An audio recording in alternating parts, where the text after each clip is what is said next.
Bonjour bien-aimés dans le Seigneur, chers amis, chers parents. C'est donc une joie, un plaisir, un bonheur et surtout une bénédiction de partager la pensée et la parole de Dieu en ce jour.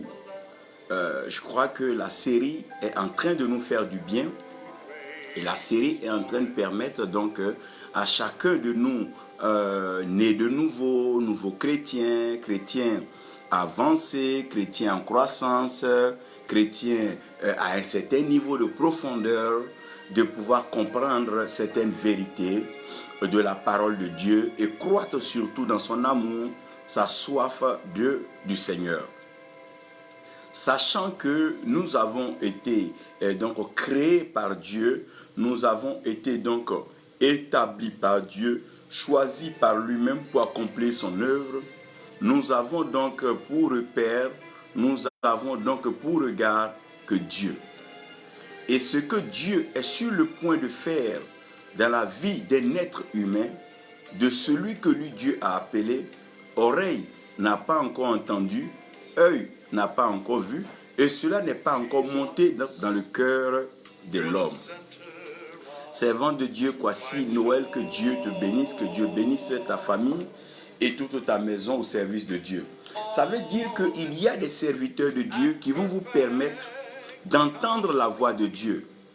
Ils vont donc parler de la part de Dieu et vous allez entendre la voix de Dieu.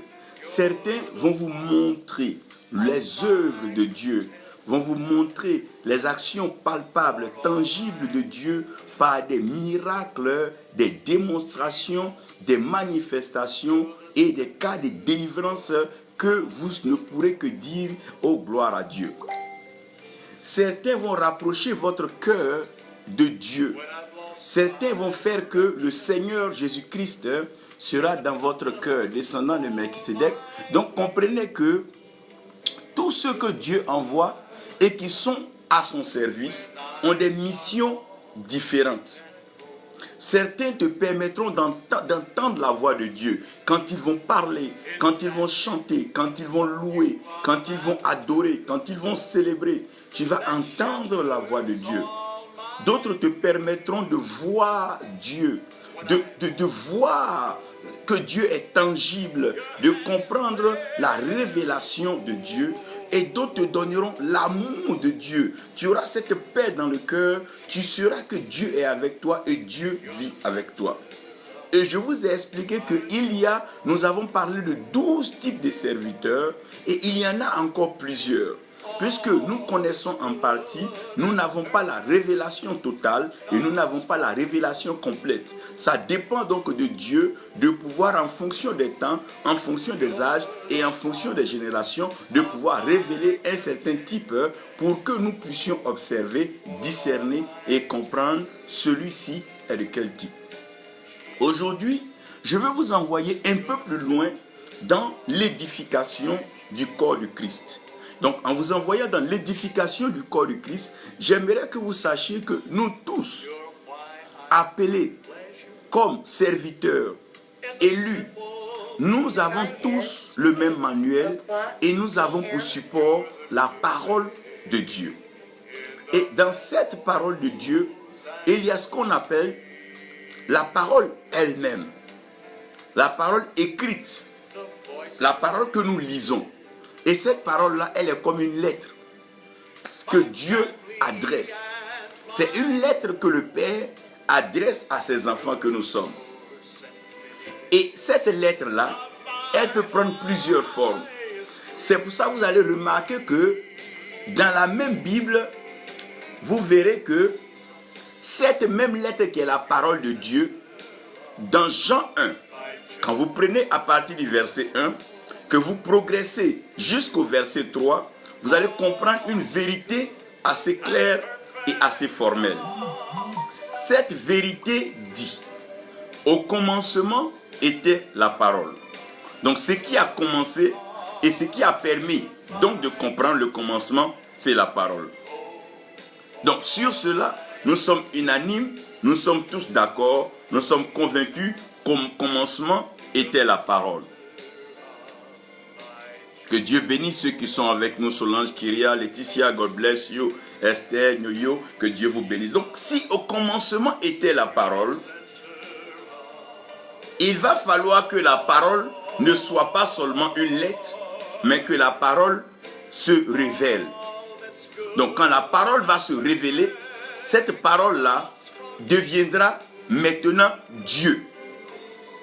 Et cette parole-là, elle est Dieu parce qu'elle était avec Dieu.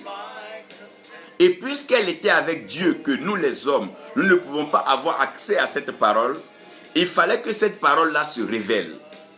Et cette parole-là s'est révélée au travers donc des apparitions et de la voix audible de Dieu dans les oreilles de ses prophètes. Donc cette parole est devenue révélation au fil des temps en fonction des prophètes que Dieu appelait pour le peuple et en fonction des saisons. Mais la révélation de la parole en elle-même n'était pas suffisante pour un peuple qui voulait voir Dieu et voir la manifestation de Dieu. Il fallait alors que la parole se manifeste. Donc, le même livre de Jean va dire que la parole a été faite chair et la parole a habité parmi nous. Et quand cette parole a habité parmi nous, nous avons pu contempler, Ça veut dire qu'on pouvait voir, on pouvait entendre, on pouvait toucher. Cette parole était devenue tangible. Julia Zongo, que Dieu te bénisse. Donc nous pouvions maintenant toucher cette parole-là. Et nous avons vu que cette parole-là, elle était Dieu. Et dans cette même parole de Dieu, vous allez voir que la parole de Dieu, en fonction de l'usage et en fonction de ce que Dieu veut, Dieu va l'attribuer à un élément, à une matière assez particulière. Dans Hébreux 4, vous allez voir que Dieu dira que sa parole est une épée. Dans Jérémie, Dieu va dire que sa parole est un marteau. Dans le même Jérémie, Dieu va dire que sa parole est un feu. Après, il lui plaira donc dans Psaume de dire que sa parole est une lampe et sa même parole est une lumière. Il va avancer dans Jacques pour nous dire que sa parole est un miroir. Donc quand nous comprenons ce que la parole de Dieu est, nous devons faire attention toutefois que nous présentons la parole aux enfants de Dieu. Sommes-nous en train de présenter le marteau? Sommes-nous en train de présenter l'épée? Présentons-nous le feu, la lampe ou la lumière? Sinon, présentons-nous le miroir. En général, la parole de Dieu est un miroir parce que, étant à l'image et à la ressemblance de Dieu, nous avons besoin de la parole de Dieu pour savoir comment est-ce que nous sommes. Est-ce que nous vivons conformément à la parole de Dieu? Est-ce que notre pensée est conforme à la parole de Dieu? Sinon, est-ce que notre voix est conforme à la voix de Dieu? Donc, Dieu, pour édifier le corps du Christ, il va entrer dans la lettre, mais dans cette lettre-là, il va choisir des personnes et il va leur donner l'occasion d'utiliser la lettre en fonction de la position que Dieu va leur accorder. Parce que la lettre en elle-même, elle est un problème. Si la parole de Dieu doit être laissée à l'interprétation, à la compréhension, à l'illustration de chaque être humain, je vous dis la vérité que chaque jour que Dieu fait, nous allons écrire une nouvelle Bible, ou nous allons écrire une nouvelle traduction de Bible, ou une nouvelle version de Bible. Parce que l'homme pense, l'homme réfléchit, l'homme réagit. Donc à chaque niveau de la vie de l'homme, l'homme va utiliser la lettre souvent pour justifier, soutenir, accompagner ou même définir une action qui peut ne pas être Dieu et qui peut ne pas être la volonté de Dieu. C'est pour cela que Paul va commencer à nous mettre en garde ici. Et c'est ce verset que je veux lire avant de commencer à vous parler de la part de Dieu dans le message, le thème que j'appelle le jeu de la lettre. Le jeu de la lettre. Vous devez savoir que la parole est faite de mots. On ne peut pas parler sans avoir des mots. Donc quand on parle, c'est parce qu'on a des mots que nous parlons. C'est à partir des mots que nous faisons des phrases. Donc avec les mots, nous pouvons arriver à constituer des phrases, sinon construire des phrases pour nous faire comprendre. Donc la parole est constituée de mots, mais les mots aussi, pour les obtenir, il va falloir avoir des lettres. Donc c'est à partir des lettres que nous arrivons à constituer donc les mots. Ce qui fait que la base des mots, c'est les lettres. Et la base donc de la phrase, c'est les mots. pour mieux comprendre ce que la parole sera, il faut aller tout de suite voir et comprendre ce que c'est que la lettre.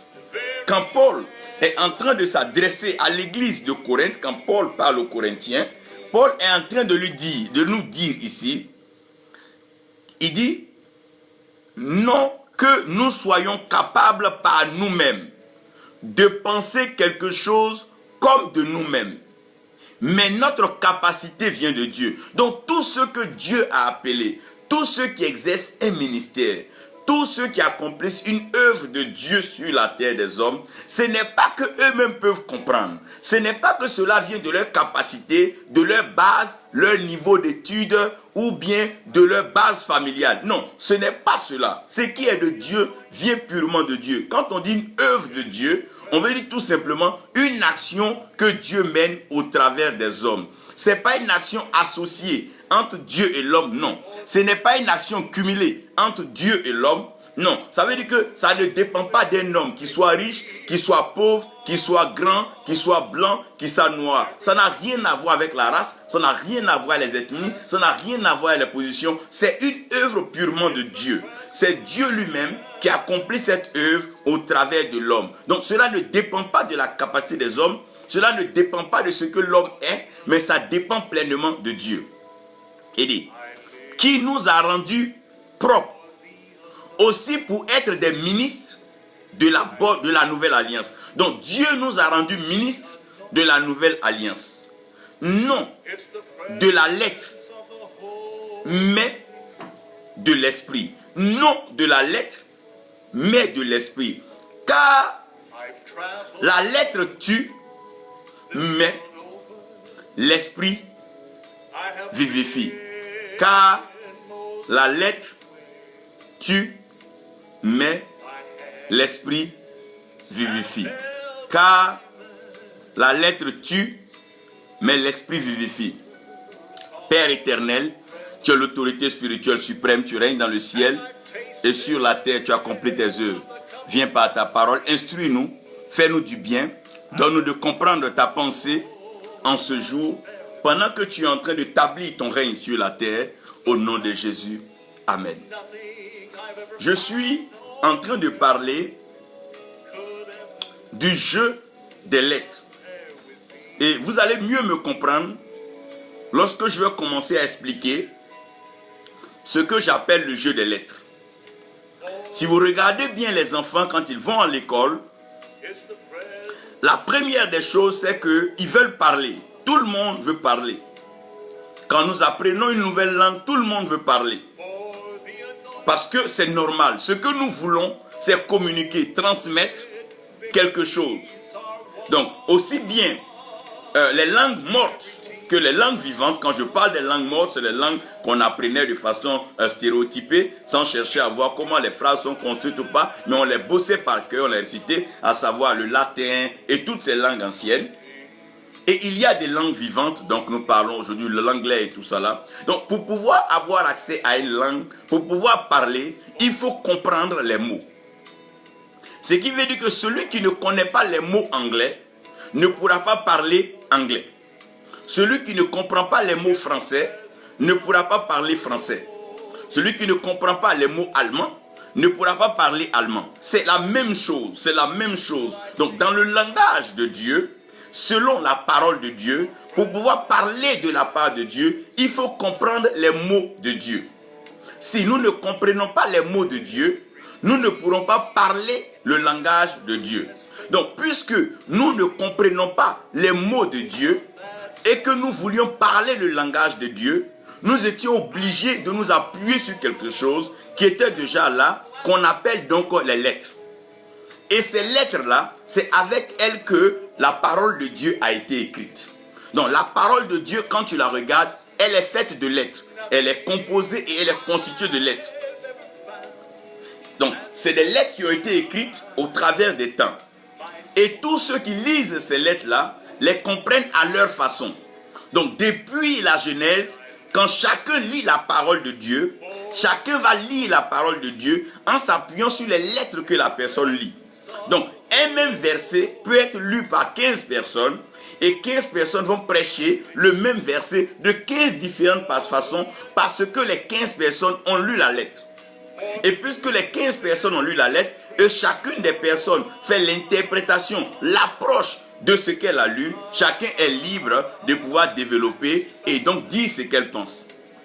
C'est ce que le Seigneur a donc résolu et que le Seigneur a finalisé pour dire que non, ça ne sera plus comme ça. Donc le jour de la Pentecôte, pendant que tout le monde s'attendait à ce qu'il leur envoie de nouvelles Bibles, qu'il leur envoie de nouvelles lettres ou qu'il leur envoie de nouveaux mots, sinon qu'il leur envoie de nouvelles phrases, il ne l'a pas fait ainsi.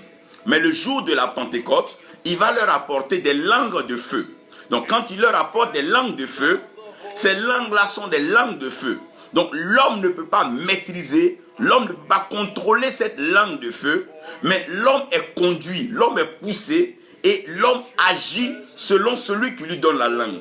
C'est pour ça que vous voyez que le langage de Pierre, le jour où Pierre reçoit la langue donc, de feu, est différent du langage, du discours, de l'approche de Pierre depuis le début. Donc Dieu lui-même veut nous emmener à avoir ce qu'on appelle un langage nouveau. Et les lettres que nous avons, les lettres vont dépendre des langues que nous parlons. Donc, le mot, comprenez que le mot se constitue à partir des lettres et c'est avec les mots que nous parlons.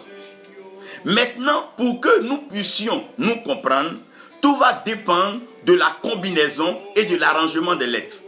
Je viens rapidement là, à l'arrangement et à la combinaison des lettres.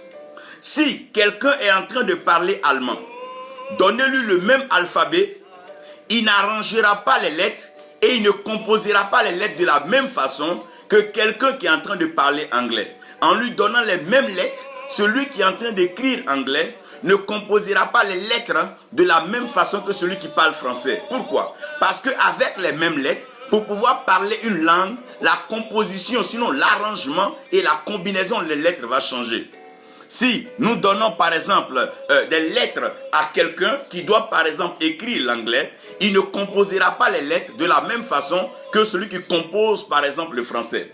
Quelqu'un qui par exemple parlera allemand pourra même concentrer, sinon aligner plusieurs consonnes, mais il pourra finir par constituer un mot. Celui qui est en train d'écrire français sera obligé par moment à cause des syllabes de composer consonnes et voyelles. Donc la composition de lettres va être importante. Donc quand Dieu va appeler ses serviteurs de Dieu, Dieu va leur donner à chaque appel, à chaque type de serviteur de Dieu un langage. Et c'est à partir des langages, c'est à partir des lettres, c'est à partir des mots que vous allez pouvoir reconnaître un serviteur de Dieu. Parce qu'un serviteur de Dieu, il parle pour le bonheur du peuple de Dieu sur la base de la parole que Dieu lui donne. Donc, si le serviteur de Dieu n'utilise pas le vocabulaire, le langage, les lettres, les mots que Dieu lui donne, il parlera un langage qui sera étrange ou bien qui ne sera pas propre au peuple de Dieu. C'est pour ça que vous allez réaliser, vous allez comprendre tout de suite avec moi que lorsque nous parlons d'un faux serviteur de Dieu en général, ce n'est pas parce que le serviteur de Dieu est lui-même faux dans l'appel de Dieu ou dans le service de Dieu. Mais il devient faux lorsqu'il entre dans un appel ou dans un ministère qui n'est pas son appel. Parce que en rentrant dans un ministère ou en rentrant dans une langue, en utilisant un nouveau vocabulaire qui n'est pas le tien, tu vas finir par te trahir. C'est comme quelqu'un qui ne parle pas anglais, qui dit des mots anglais, qui veut expliquer, il va finir par commettre des erreurs et emporter des hérésies parce qu'il parle une langue qu'il ne comprend pas. Donc, comprenez ici que quand Dieu appelle un serviteur de Dieu, Dieu lui donne un langage. Et ce langage-là, c'est comme un vocabulaire qui est propre à ce langage. Tout corps de métier a un vocabulaire. Tout corps de métier a son arrangement de lettres parce que les lettres arrangées vont donner des mots. Si vous voyez des médecins, les médecins ont leur vocabulaire. Si vous voyez les juristes ont leur vocabulaire. Vous voyez un dentiste, le dentiste a son vocabulaire. Vous voyez par exemple le monde des finances, le monde des finances a son vocabulaire. Vous voyez par exemple le monde de l'astrologie, les astrologues ont leur vocabulaire. Tous les mondes, tous les systèmes que vous allez rencontrer, chaque système a son vocabulaire. C'est la même chose lorsque nous entrons dans la maison de Dieu. Tous ceux qui sont appelés à servir Dieu utiliseront la même Bible, mais ils n'auront pas le même vocabulaire. Ça veut dire que quelqu'un peut être un bon apôtre, mais un faux prophète. Parce que quoi? Il est un vrai apôtre lorsqu'il reste dans le vocabulaire apostolique. Mais quand il sort du vocabulaire apostolique pour pouvoir entrer dans le prophétique, il sera obligé de dire des mots qui n'auront pas le même sens dans le prophétique que dans l'apostolat. Quelqu'un peut être un très bon évangéliste et être un mauvais enseignant. Ça veut dire qu'il peut avoir le témoignage pour amener les gens à croire dans Jésus-Christ, mais chaque fois qu'il va vouloir enseigner certaines choses, il va introduire des hérésies parce qu'il n'a pas été conçu, Dieu ne l'a pas appelé à faire ce travail. Quelqu'un peut être un très bon pasteur et un faux prophète. Donc le fait qu'il soit un faux prophète n'empêche pas qu'il soit un bon pasteur. C'est simplement parce que dans son arrangement et dans la combinaison de ses lettres, il a voulu entrer dans un vocabulaire ou dans un classique qui n'est pas son classique. C'est comme par exemple un vétérinaire. Le vétérinaire n'aura pas le même vocabulaire qu'un médecin. Un cardiologue n'aura pas le même vocabulaire qu'un expert crânien. En fonction de l'évolution, en fonction de la croissance, en fonction de la consécration avec Dieu, il y a un vocabulaire, une compréhension qui sera différente des autres. C'est pour ça, évitez très tôt de dire hérésie, évitez très tôt de dire tel s'est trompé, et évitez très tôt de dire ceci n'est pas vrai. Non, non, non. Pourquoi? Parce qu'au fil du temps qu'on avance, le vocabulaire devient meilleur. Donc il y a certains mots qui sont simplifiés par des synonymes ou même par des mots qui expliquent mieux. Vous allez comprendre que lorsque Paul s'adresse, Paul a un vocabulaire large et un vocabulaire libre, un vocabulaire plein qui lui permet de pouvoir dire certaines choses. Lui-même étant romain, il peut comprendre certaines choses. Aussi ayant pratiqué, étant juif, il peut utiliser aussi les deux langages. Mais quelqu'un qui n'est pas des deux bords, il lui sera difficile d'expliquer quelque chose qui n'est pas de son bord. Et aujourd'hui, ce que vous devez comprendre, pourquoi est-ce que la parole, pourquoi est-ce que la lettre tue? La lettre tue tout simplement parce que celui qui utilise la lettre pas dans le vocabulaire que Dieu veut. Il utilise la lettre pour s'adresser à des gens, pas dans le vocabulaire que Dieu veut. Je prends un exemple simple. Une nation arrive à un moment de sa vie où cette nation a besoin d'entendre un message prophétique. Quand une nation a besoin d'entendre un message prophétique, ça ne fait pas directement d'un enseignant ou d'un docteur un prophète. Parce que si le docteur veut livrer un message prophétique, il est clair que dans l'approche prophétique du message, il va utiliser un vocabulaire qui est pur à l'enseignant et ce vocabulaire va laisser des incompréhensions et le peuple va commencer à grogner parce que le peuple ne comprendra pas cela. Si parce que la nation arrive à un niveau qui a besoin d'un message prophétique, alors un évangéliste va se lever pour livrer un message prophétique. Il aura toujours un problème. Parce que tout ce que Dieu a appelé, chaque corps de métier, chaque appel, chaque ministère a son vocabulaire. Lorsque vous voyez un évangéliste parler, vous n'avez pas besoin de lui demander. Les mots même viennent dire, les mots viennent confirmer. C'est un peu comme les animaux dans la brousse. Quand tu entends le cri, tu sais que ce sont des félins. Mais quand tu entends le cri, tu peux dire ça c'est le cri d'un lion, c'est le rugissement d'un lion. En fonction donc du vocabulaire utilisé, on peut arriver à reconnaître et identifier la personne. C'est dans l'arrangement, oh mon Dieu, et dans la composition des lettres que tout va se jouer. Sinon tout le monde a la même Bible. L'enfant a la même Bible que le vieillard. La jeune fille a la même Bible que la vieille dame. Tout le monde a la même Bible. Quand nous entrons dans l'église, quand nous venons dans la présence de Dieu, nous avons tous la même Bible. Quand Dieu nous appelle, qu'on soit apôtre, prophète, enseignant, pasteur ou docteur, nous avons tous la même Bible. Le problème, c'est que lorsque nous sortons de notre vocabulaire, le mot que nous allons utiliser ne sera plus le mot que les gens peuvent comprendre parce que nous sommes sortis de notre appel. C'est aussi clair. Et c'est dans l'arrangement de mots. Aujourd'hui, vous voyez ça et là. Si un prophète, quelqu'un qui est appelé par Dieu, si quelqu'un qui est appelé par Dieu veut exercer un ministère prophétique et qu'il est prophète, vous allez voir que les thèmes prophétiques vont lui revenir directement et simplement. Mais si quelqu'un n'est pas appelé à un ministère de prophète, qu'il est appelé comme pasteur, et à un certain moment, il y a des dons prophétiques qui se manifestent en lui, il peut les exercer. Mais s'il veut devenir prophète, ce qui sera difficile et d'ailleurs impossible, il ne pourra pas avoir le vocabulaire prophétique parce que cela n'est pas en lui. Même quand il va dire des mots comme voyant, quand il va dire des mots comme voyant ses rêves, quand on lui demandera d'expliquer, il n'aura pas de quoi expliquer. Et quand tu ne peux pas expliquer ce que tu avances, ça devient maintenant une vérité difficile à accepter. Parce que ce qui permet aux gens de pouvoir comprendre, c'est dans l'explication et surtout la prière pour que Dieu arrive à les convaincre.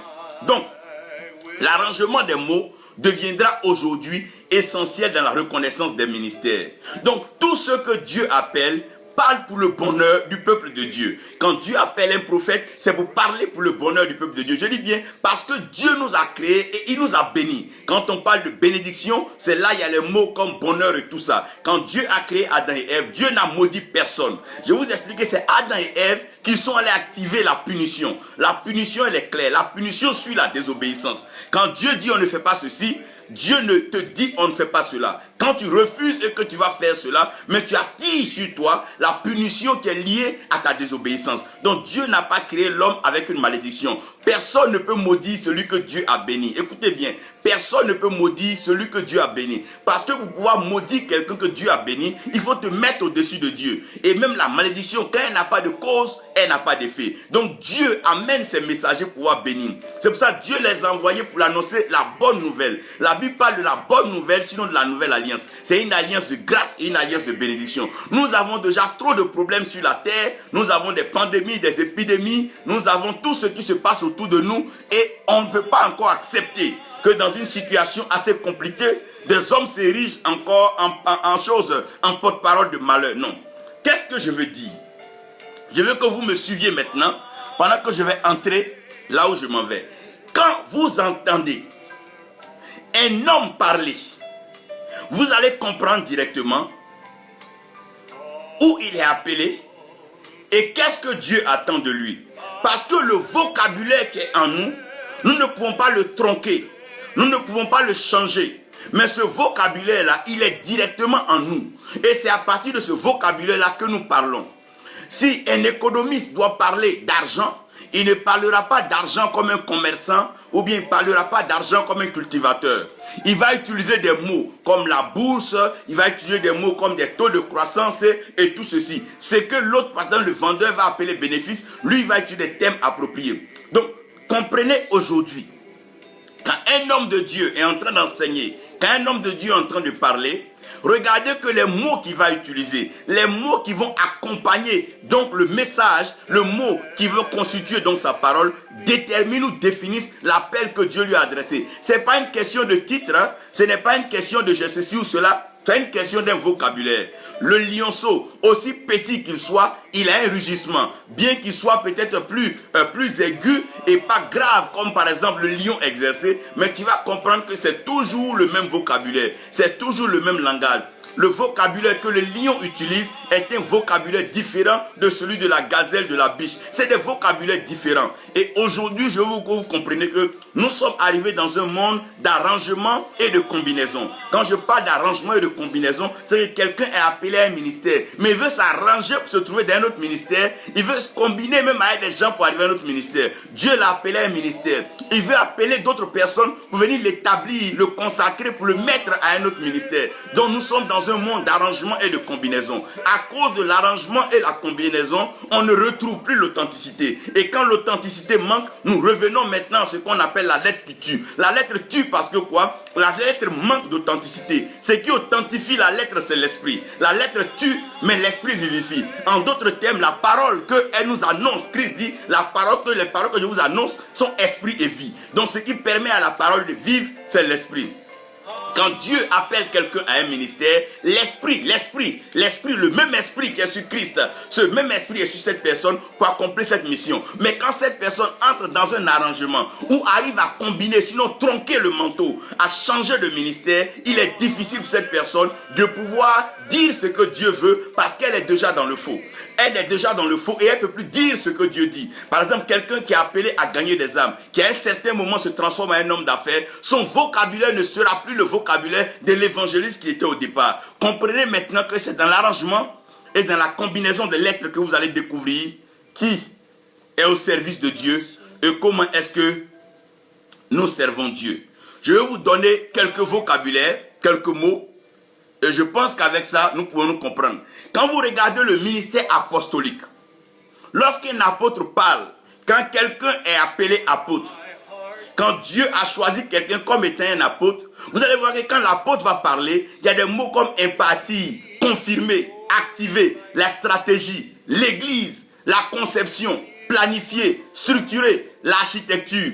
Ce n'est pas parce qu'un homme de Dieu parle d'architecture qu'il appartient à une loge. Non. Ce n'est pas parce qu'un homme de Dieu parle d'architecte qu'il est fort. Non, non, non. L'architecture fait partie du mandat apostolique. Un apôtre est un bâtisseur. Et celui qui bâtit parle d'architecture, parle d'ossature. C'est aussi clair que ça. Il y a un vocabulaire qui est propre. Quand tu écoutes un apôtre parler, même quand tu écoutes un homme prêcher, quand il a un apostolat, quand il est appelé apôtre, ça se sait. Ce n'est pas une question de j'ai fait 30 ans de ministère, 40 ans de ministère. Ce n'est pas une question d'âge. C'est une question d'un vocabulaire. C'est Dieu qui nous a donné la langue. Et la langue qui nous a donné, la langue parle. La langue elle-même parle. Cette langue de feu, elle parle. C'est pour ça que vous allez comprendre quand quelqu'un est poussé par l'esprit, il dit des choses que lui-même il ne comprend pas souvent parce que c'est l'esprit qui le pousse. Donc dans le vocabulaire apostolique, vous allez voir qu'il y a des mots comme architecture, il y a des mots comme ordonner, il y a des mots comme réformer, il y a des mots comme proton, il y a des mots comme demander, il y a des mots comme bâtisseur, il y a des mots comme doctrine, il y a des mots comme administrer. Il y a des mots comme père. Vous allez voir que les apôtres parlent beaucoup de père, père. Vous allez voir qu'il y a des mots comme gouverner, des mots comme pionnier, dévancier. Il y a des mots comme fondation. L'apôtre parle de la fondation. Comment établir la fondation. Le mot, les apôtres parlent d'envoyer. Les apôtres parlent de guerriers. Ils parlent de combat spirituel. Parce qu'ils sont conscients que le monde dans lequel nous vivons n'est pas un monde simple. Mais c'est un monde qui a besoin par moment de voir la suprématie, le règne de Dieu au travers des paroles et l'efficacité des paroles qui sortent de la bouche d'un apôtre. Vous allez avoir des mots comme les premiers.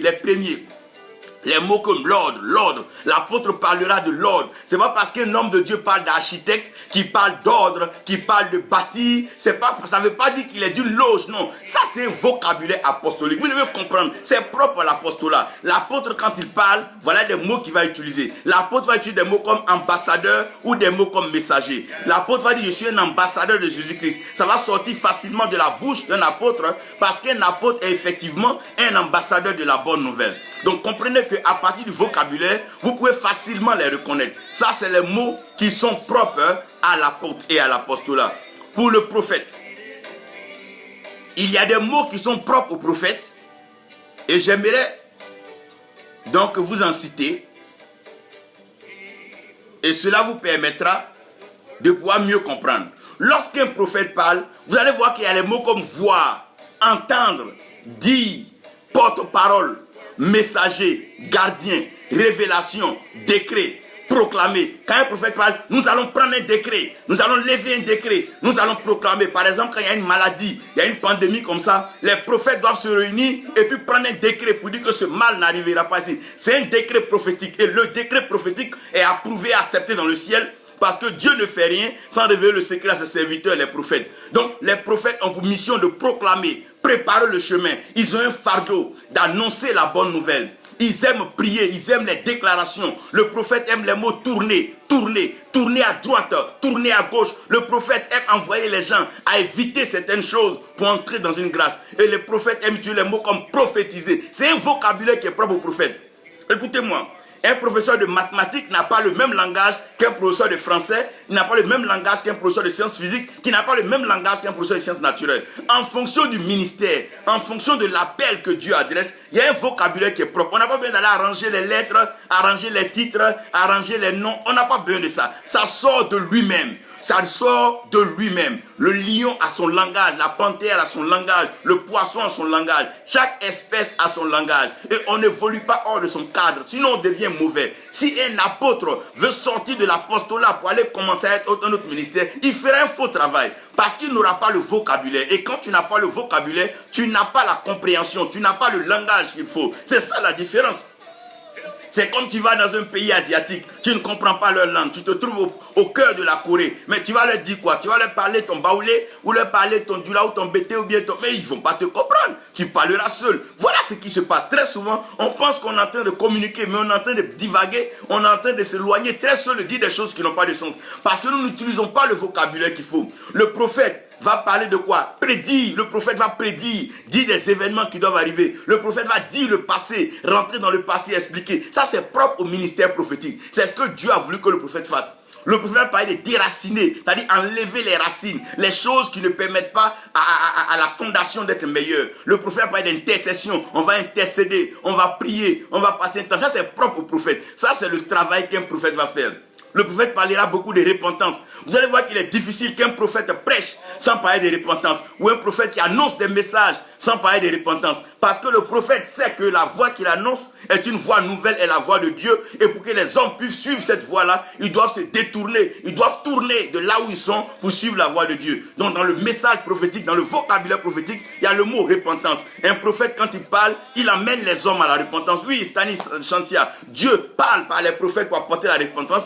Et dans le langage du prophète, il y a un mot que vous allez beaucoup voir, c'est la sainteté, la délivrance, les rêves et les visions. Quand un prophète va parler, vous allez entendre parler de quoi? Délivrance, sainteté, rêve et vision. C'est propre aux prophètes. Le ministère prophétique, ils aiment ça. J'ai vu, j'ai entendu, j'ai perçu. Donc quand un prophète est en train de parler, il est difficile de contredire un message prophétique, à moins que nous soyons convaincus que ce prophète soit en train de dire des hérésies. Parce que la révélation, elle n'est pas quelque chose qui se discute. La révélation n'est pas quelque chose qu'on s'accorde dessus. Quelqu'un peut recevoir une révélation annoncée de la part de Dieu. Si nous sommes sages et matures, nous devons nous retenir et plutôt chercher à savoir de quoi la personne parle et qu'est-ce que l'esprit veut dire. Plutôt que d'entrer dans des considérations. La Bible n'est pas faite pour se faire des combats. Non, non, non, non.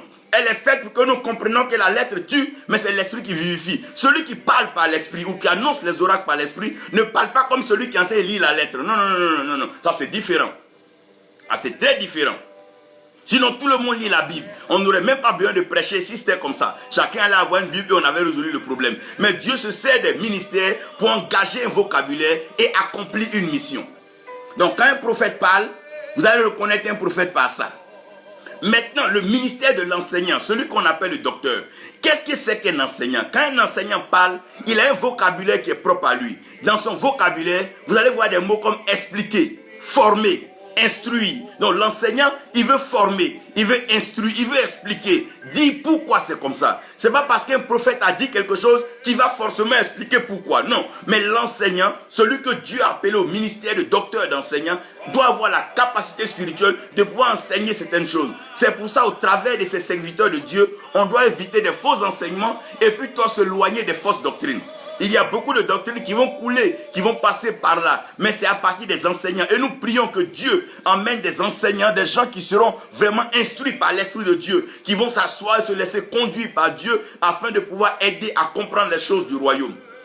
Donc, quand l'enseignant va parler, il va sortir des mots comme instruire, éduquer, simplifier. En général, un docteur et un enseignant ne cherche pas à faire des choses mystérieuses. Il simplifie les choses, il explique les choses, il casse, il amène la parole à un niveau où même un enfant de CP1 peut comprendre. Il amène la parole où même celui qui est analphabète peut comprendre. Il amène la parole là où celui même qui n'est pas allé à l'école, qui ne sait ni lire ni écrire peut comprendre. Il simplifie la parole avec des exemples palpables. Il identifie la parole à des choses qui sont de notre monde afin qu'on puisse comprendre. Ça, c'est l'enseignant. L'enseignant vient et il parlera des mots comme académie, il parlera des mots comme préparer, il parlera des mots comme la maturité. Parce qu'il n'y a pas de maturité sans enseignement. Celui qui n'est pas enseigné ne peut pas mûrir. Pour pouvoir être mature, il faut être enseigné. Et c'est l'enseignement qui est en train de manquer de nos jours. Le problème, c'est que les gens ne veulent pas être enseignés, les gens ne sont pas enseignables. Et ceux même qui prétendent être enseignants, ils enseignent des choses qui leur passent par la tête, des choses qui leur plaisent. Non, non, non.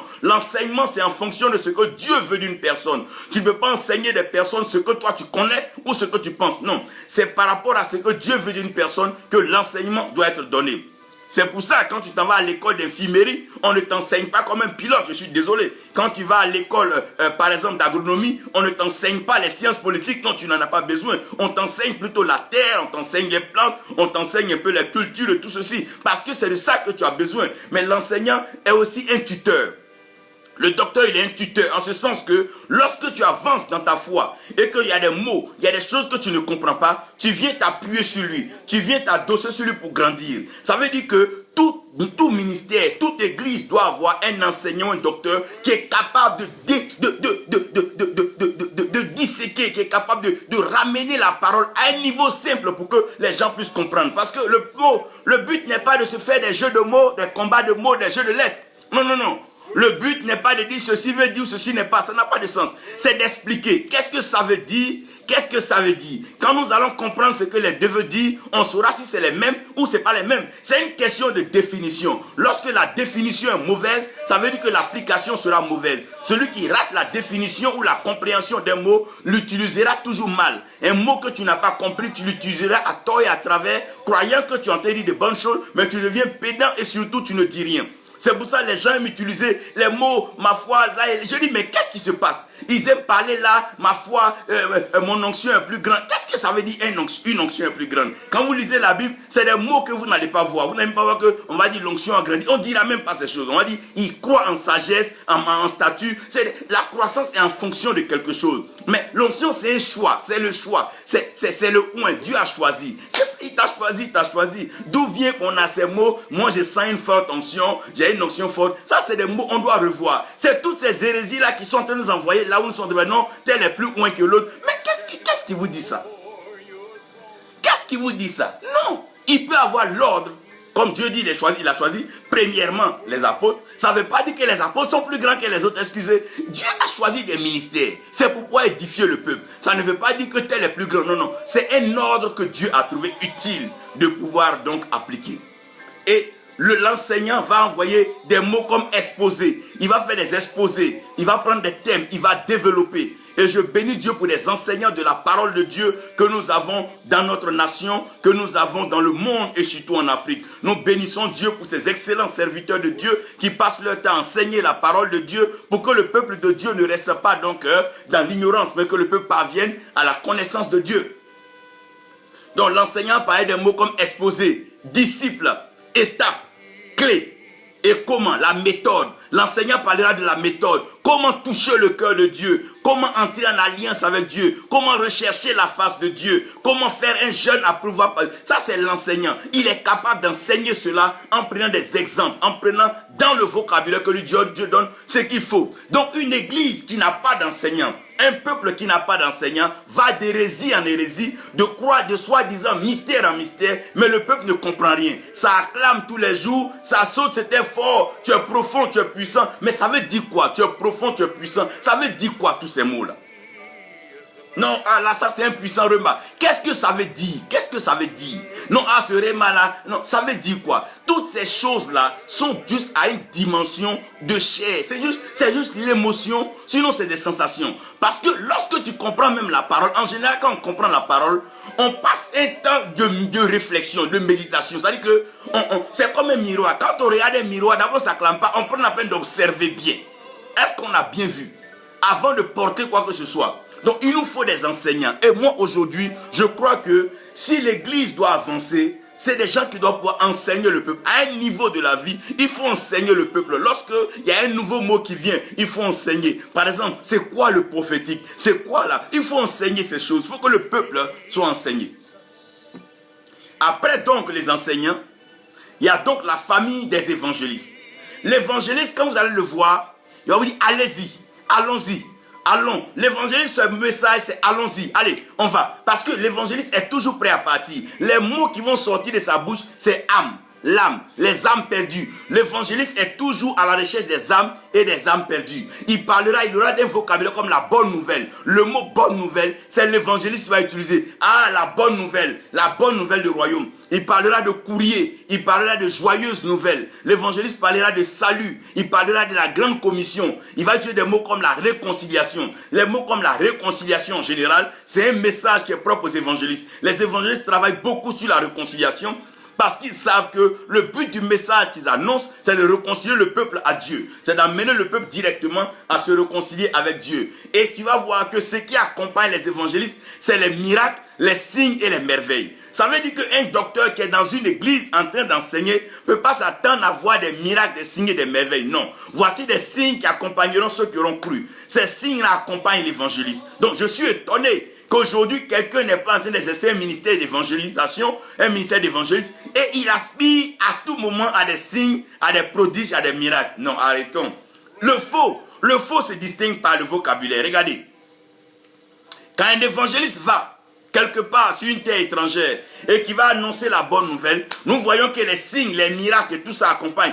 Parce que c'est ce qu'il avait dit, voilà ce qui accompagneront. Voilà les signes qui accompagneront. Donc quand on rentre dans le classique d'un évangéliste, vous allez voir que l'évangéliste agit beaucoup dans le miraculeux, dans les signes, dans les prodiges. Vous allez voir par exemple, quand certains hommes de Dieu font leur caravane d'évangélisation, il dit bien caravane d'évangélisation. Ils ne disent pas caravane prophétique ni apostolique, il dit caravane d'évangélisation. Vous allez voir les signes, les miracles, les prodiges. Parce que cela est lié, c'est le vocabulaire. C'est un vocabulaire qui est propre à l'évangéliste.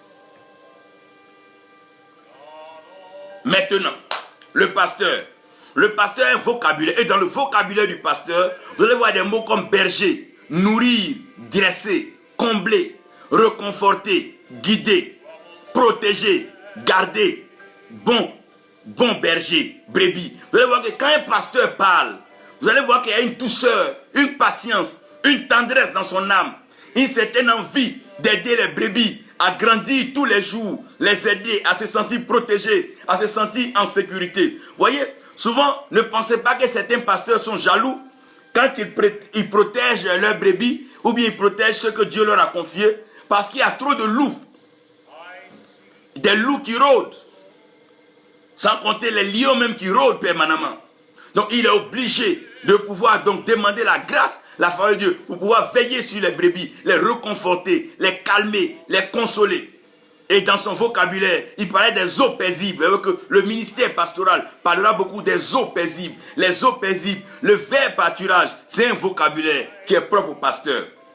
Le mot patience, le mot endurer, le mot servir, le mot conseil. Quand on parle des conseils, on parle des conseils, conseiller. Quand on va voir un prophète, c'est pour avoir une direction, une orientation. Mais le pasteur, il conseille. Il te donne des conseils selon son expérience, selon le temps qu'il a passé à Dieu. Et puis surtout qu'il t'a vu évoluer, il est mieux placé pour te dire, dans cette période-là, voilà ce qu'il faut faire.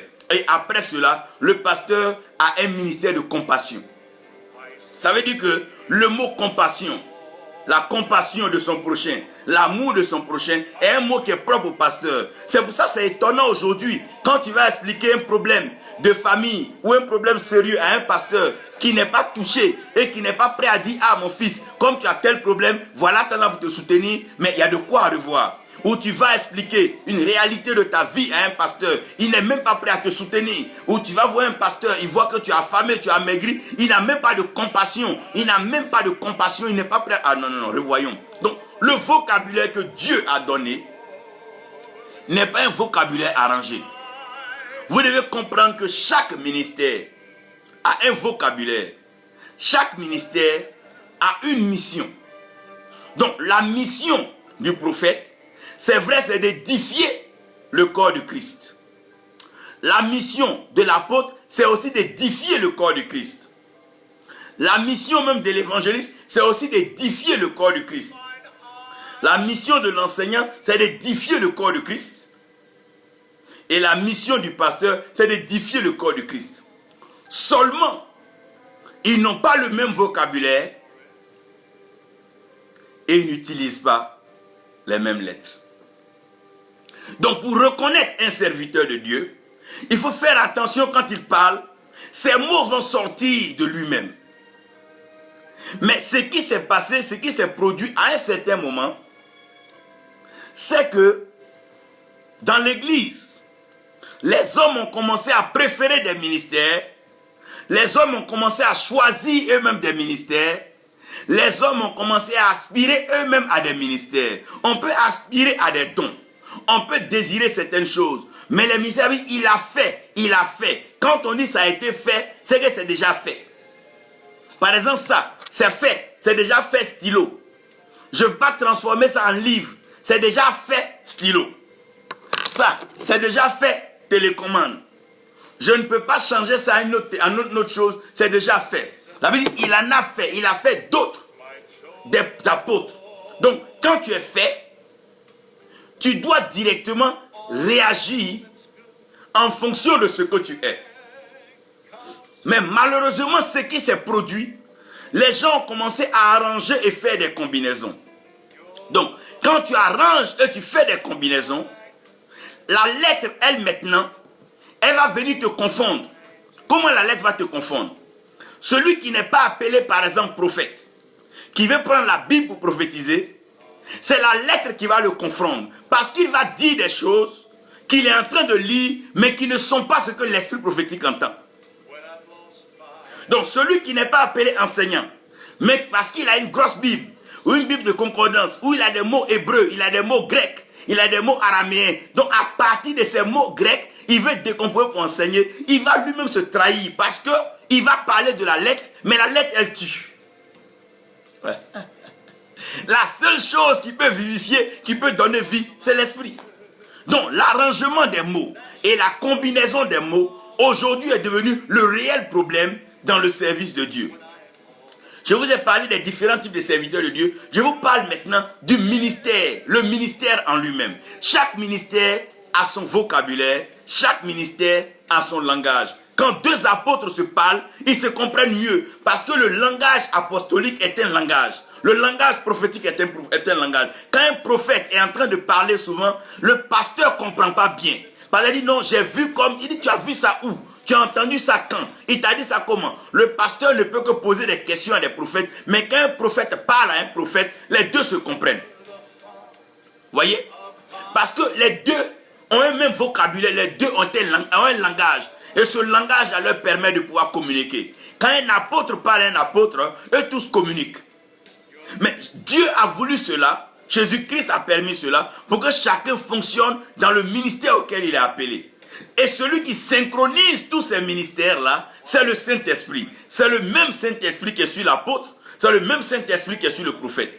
C'est le même Saint-Esprit qui est sur le prophète, qui est sur l'enseignant. C'est le même Saint-Esprit qui est sur l'enseignant, qui est sur le pasteur. C'est le même Saint-Esprit qui est sur le pasteur, qui est sur donc l'évangéliste. La différence, c'est que le même esprit leur donne de différents vocabulaires. Et l'esprit leur permet de pouvoir utiliser de différents mots. Tu vas prendre un verset de la Bible donné à un apôtre, il va l'utiliser de façon apostolique. L'approche même de ce passage-là, il va utiliser les thèmes apostoliques pour pouvoir mieux le comprendre et mieux l'appliquer. Ce qui sera de même pour un prophète qui va utiliser donc le vocabulaire prophétique comme l'enseignant le fera, le pasteur le fera, l'évangéliste le fera. Qu'est-ce que je suis en train de dire? Aujourd'hui, pendant que nous sommes en train de vivre des temps difficiles, que nous sommes en train de vivre des temps dangereux, comprenez une chose. Lorsqu'un homme de Dieu parle, cherchez à savoir si cette parole-là glorifie Dieu. Est-ce que cette parole glorifie Christ? Est-ce que cette parole glorifie le Saint-Esprit? Est-ce que cette parole est pour son intérêt ou son avantage? Ou cette parole donne une gloire secrète au diable? À partir de là, vous devez comprendre maintenant, est-ce que cet homme de Dieu a ce ministère qui lui permet de dire ceci? Parce que ce n'est pas parce qu'on est appelé dans la maison de Dieu, ou parce qu'on a une certaine notoriété, ou on a une certaine crédibilité, qu'on peut juger les autres, ou bien qu'on peut utiliser les mots comme on veut. Non, non, non. Chaque appel, chaque ministère a son vocabulaire. Et je prie que chacun des appelés identifie son ministère et que chacun travaille dans son ministère. Parce qu'à force de vouloir introduire des mystères, à force de vouloir introduire des actes prophétiques, à force de vouloir engager des combats spirituels, à force de vouloir engager ça et là des démonologies, à force de vouloir faire des délivrances à tout bout de champ, voilà ce que nous sommes en train de vivre.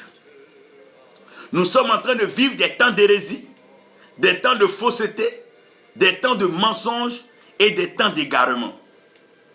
Les lieux où les hommes devaient se retrouver en sécurité pour entendre la vérité, ces lieux sont devenus des lieux de mensonges ou des lieux de demi-vérité. Pourquoi? Tout simplement parce que les hommes ne sont pas à leur place. Non seulement les hommes ne sont pas à leur place, mais les hommes évoluent avec la mode. Si par exemple je suis appelé à un ministère prophétique, ce n'est pas parce que j'ai eu les moyens que je dois bâtir une grande église. Ça ne servira à rien. J'aurais pu peut-être placer un camp de prière, d'intercession. J'aurais pu planter des chambres hautes, amener les gens à prier. Je gagnerais mieux à faire cela que de vouloir rassembler des brebis dans un lieu où je n'ai pas la nourriture pour pouvoir les enseigner chaque jour. Et qu'est-ce que je serais obligé de faire? Aller maintenant sur Internet, télécharger les messages des gens, prendre les messages des gens, mais ça ne peut pas être ça, ce n'est pas possible. Ça ne peut pas être ça. Non, la panthère ne peut pas imiter la voix du lion, c'est faux. Regardez, même Jacob, il a essayé de prendre le vêtement, de se mettre dans la peau d'Ésaü. Mais il ne peut pas imiter le vocabulaire d'Ésaü, la voix d'Ésaü. Ésaü, quand il parle des champs, il parle de la chasse. Il a un langage de cultivateur. Alors que Jacob avait un langage d'un berger qui était à la maison. Un peu comme Caïn et puis Abel. L'autre était cultivateur, l'autre était berger. Comprenez cela. La parole est un jeu de mots. Et les mots sont des jeux de lettres. Ça dépend de la combinaison et l'arrangement que chacun fait. Sinon, Dieu parle pour le bonheur de tous. Quand Dieu s'adresse à un de ses enfants, c'est pour son bonheur. Quand Dieu s'adresse à la Côte d'Ivoire, c'est pour le bonheur de la Côte d'Ivoire. Si Dieu s'adresse au Mali, au Burkina, au Gabon, à la Guinée équatoriale, en Afrique du Sud, quel que soit le pays, quand Dieu parle, c'est pour le bonheur du peuple de Dieu. Quand Dieu parle, c'est pour apporter le bonheur. Parce que Dieu qui est créateur, lui qui est père, il gagne mieux à préserver sa créature. C'est lui qui a créé l'homme à son image et à sa ressemblance. C'est lui qui prend plaisir à pouvoir bénir Dieu pour l'homme. Parce que quand l'homme est béni, l'homme rend gloire à Dieu. Lorsque l'homme est...